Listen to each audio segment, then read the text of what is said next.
Frères et sœurs, bonjour. Entrons tout de suite dans notre vidéo. Genèse 16, les versets 1 à 5.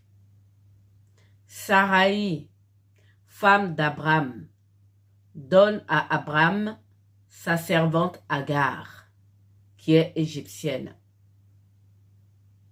Ismaël naquit lorsque Abraham avait 86 ans. Voici l'origine des premiers Ismaélites. Qui sont les Ismaélites? Cette vidéo est pour comprendre le lien entre les Ismaélites et Israël. Ils ont le même père. C'est ce que pensent la plupart des laïcs. Mais les vrais chrétiens qui lisent la Bible savent que Israël et Ismaël n'ont pas le même père. Ils n'ont pas non plus la même mère. Vous me direz, ça c'est évident. Commençons par Abraham. Lorsque Ismaël est né, Abraham était un homme. Il s'appelait Abraham. Lorsque Israël est né par Isaac avec l'alliance, Abraham est passé à Abraham. Il y a une différence.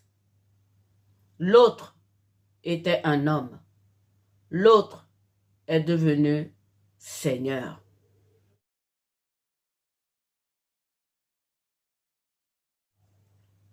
Abraham et Abraham ne sont pas le même homme.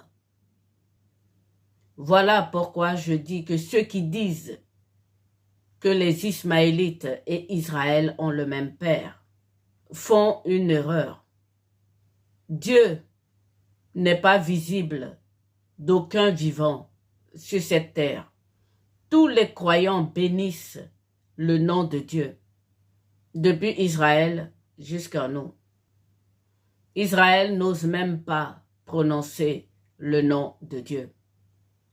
Avez-vous remarqué que vous bénissez aussi le nom de Abraham? Eh oui, frères et sœurs, Dieu bénit celui qui bénit le nom de Abraham.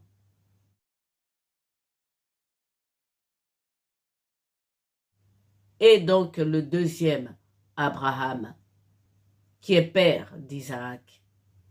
Le premier Abraham était un homme et sa femme, Saraï, l'influençait. Dieu, après la naissance de Ismaël, a écourté le nom de Saraï. Elle est passée de Saraï à Sarah pour la maintenir en sous-mission par rapport à Abraham. Saraï et Sarah ne sont pas les mêmes. Voilà pourquoi je dis que les Ismaélites et Israël n'ont ni le même père ni la même mère. Qu'est-ce que Saint Paul dit par rapport aux femmes jusqu'au Nouveau Testament? De ne pas prendre autorité sur l'homme dans les affaires de Dieu. L'origine vient de Saraï. Donc, Ismaël et Isaac n'ont pas la même mère. Ils n'ont pas non plus le même père. Spirituellement, bien sûr. Et comme Dieu est esprit, ils n'ont pas le même père, ils n'ont pas la même mère. Voilà ce que Pierre nous dit dans 1 Pierre 3, les versets 6. Il nous dit, lorsque l'alliance a été conclue avec Abraham, Sarah, maintenant en soumission, qui connaît sa place, appelle Abraham mon Seigneur. car il est passé de Abraham, l'homme, à Abraham, Seigneur. Les Ismaélites, donc d'origine, sont issus de Saraï et de Agar, c'est-à-dire des épouses. Mais je continue encore un tout petit peu avant de vous faire comprendre où je veux en venir. Continuons avec Ésaü, le jumeau de Jacob, celui qui a perdu son droit d'aînesse. En Genèse 28, les versets 8 et 9, on nous dit qu'il a pris pour épouse une des filles d'Ismaël.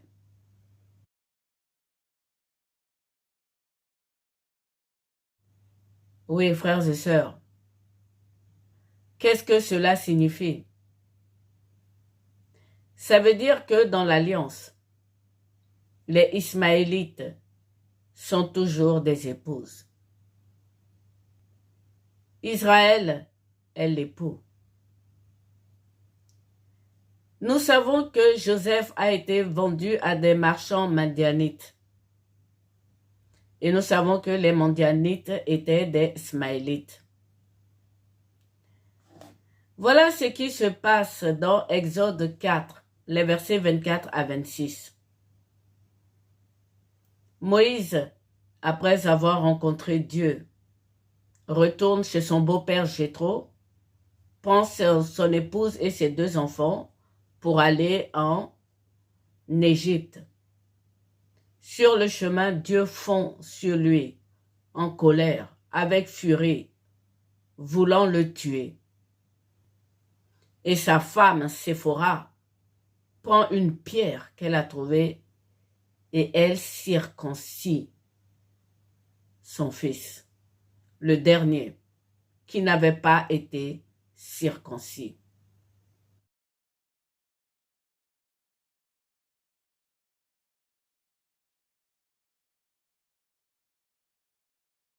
C'est Séphora qui fait cet acte, pendant que Moïse lutte à mort pour sa vie. La circoncision, frères et sœurs, ça n'a rien à voir avec ce que vous pensez. Surtout aujourd'hui, dans les temps contemporains, on pense que c'est un rite de pureté. La circoncision est une alliance de sang. Et Séphora l'avait bien compris. Elle, l'épouse ismaélite, a sauvé son époux Israël. Et voilà ce qu'elle dit. Tu es pour moi un époux de sang. Voilà où je veux en venir. Tout ce long discours pour vous faire comprendre que les Ismaélites sont des épouses comme toutes les autres nations. Les musulmans qui se prétendent des Ismaélites, Israël est pour eux un époux de sang.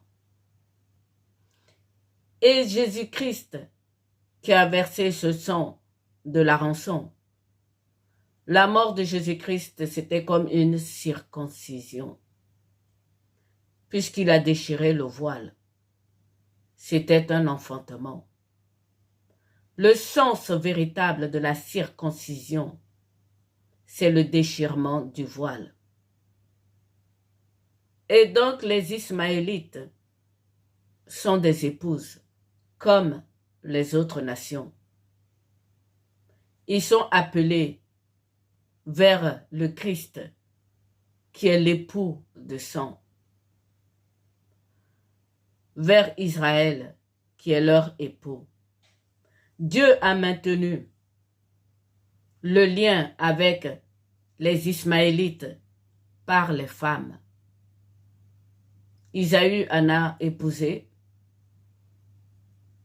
Moïse aussi en a épousé. C'est la preuve que les Ismaélites sont des épouses, comme toutes les autres nations. comme toutes les autres nations sont appelées à être gracieusement rachetées par le sang du Christ. Je pense que les Ismaélites aujourd'hui, ou du moins ceux qui prétendent être des Ismaélites ou qui ont pour origine les Ismaélites, sont des épouses. Donc ils sont appelés à la conversion. Pour Dieu, Moïse a épousé une femme qui ne s'est pas convertie.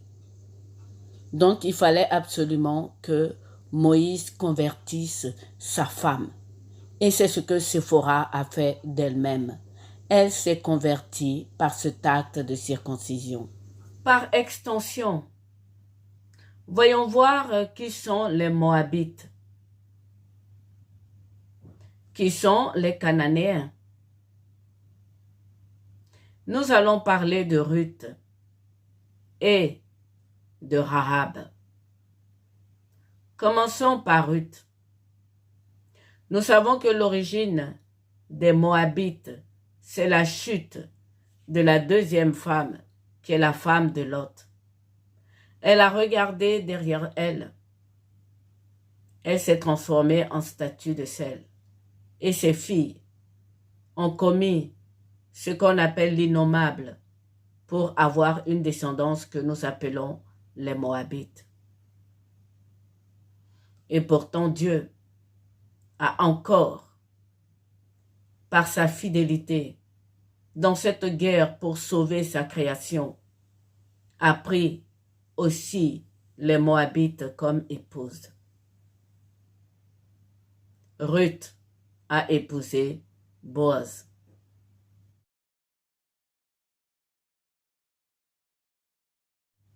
Et elle est entrée dans la généalogie de notre Seigneur Jésus-Christ. J'ouvre une petite parenthèse ici.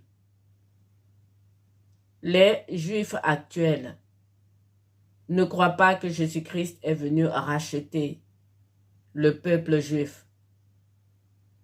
Parce que selon eux, à partir du prophète Esdras, ils sont redevenus purs. Ils ont oublié que même Joseph a épousé une Égyptienne.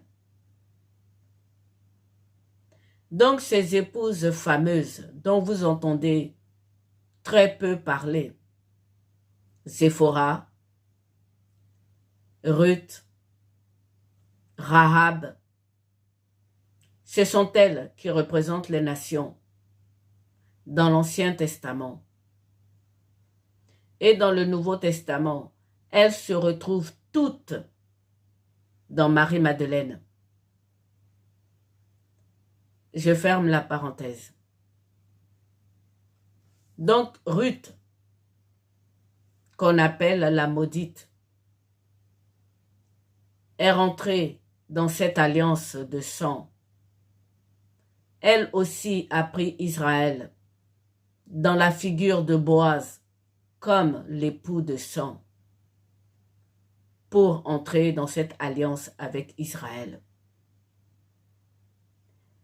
Pourquoi je passe par les Moabites? Aujourd'hui, les Moabites font partie de l'Orient. Les musulmans d'aujourd'hui pensent qu'ils sont des Ismaélites. Mais il y a un mélange qui est clair. Moi, je ne suis pas de l'islam et donc je vous demande pardon si je fais des mélanges. Mais aujourd'hui, l'islam, c'est tout ce qui est de l'Orient et qui parle cette langue arabe. Donc déjà à ce niveau de ma vidéo, je pense que les musulmans d'aujourd'hui, il y a bien le mélange entre les Ismaélites d'origine et les Moabites de Ruth. Et c'est toujours des femmes qui sont à la tête. Continuons avec Rahab. Rahab en hébreu veut dire large. Rahab est la cananéenne. C'est-à-dire, c'est eux qui étaient là à l'origine avant que Dieu ne les chasse tous pour installer son époux dans la région de Jérusalem. Rahab, qui veut dire large, veut dire que bien, Dieu a élargi cette alliance avec toutes les nations. Rahab aussi est rentrée dans cette alliance alors qu'elle était une femme légère, une prostituée. Dieu, frères et sœurs, est entré en guerre, je vous le dis, pour sauver sa création. Et cette guerre, vous n'en avez pas conscience. Rahab, qui est dite la prostituée, est rentrée dans la généalogie de Jésus. Lorsque nous disons que Jésus a pris tous nos péchés, il a pris les péchés depuis Saraï, en passant par la femme de Joseph l'Égyptienne, en passant par les Moabites, les Rahabites, ou tout ce que vous voulez.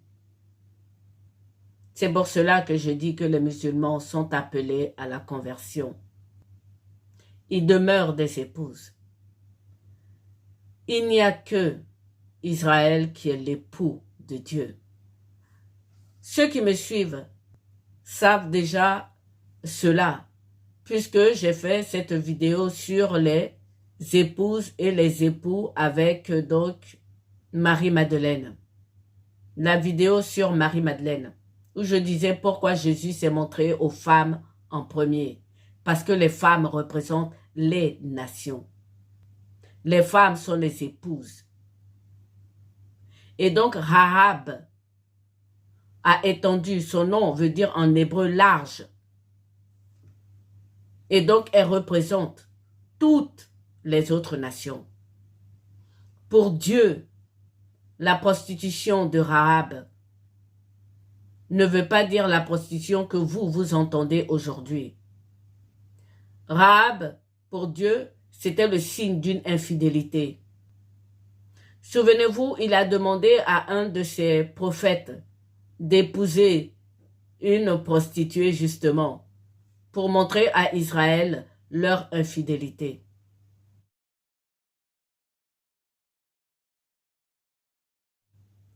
Donc Rahab représente toutes les autres nations.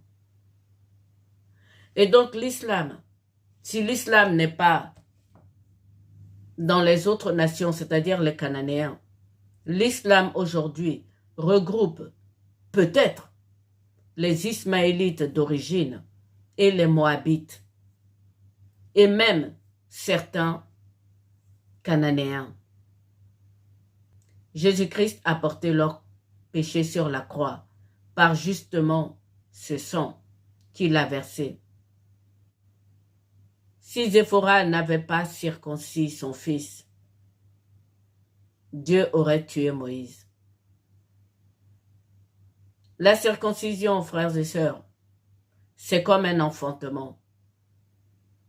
C'est comme déchirer le voile. Séphora elle-même qui le dit à Israël, tu es pour moi un époux de sang. Ça veut dire qu'elle-même, elle se présente comme épouse de sang. La mort du Christ, frères et sœurs, c'était une circoncision. Et le sang de Jésus rachète toutes les nations.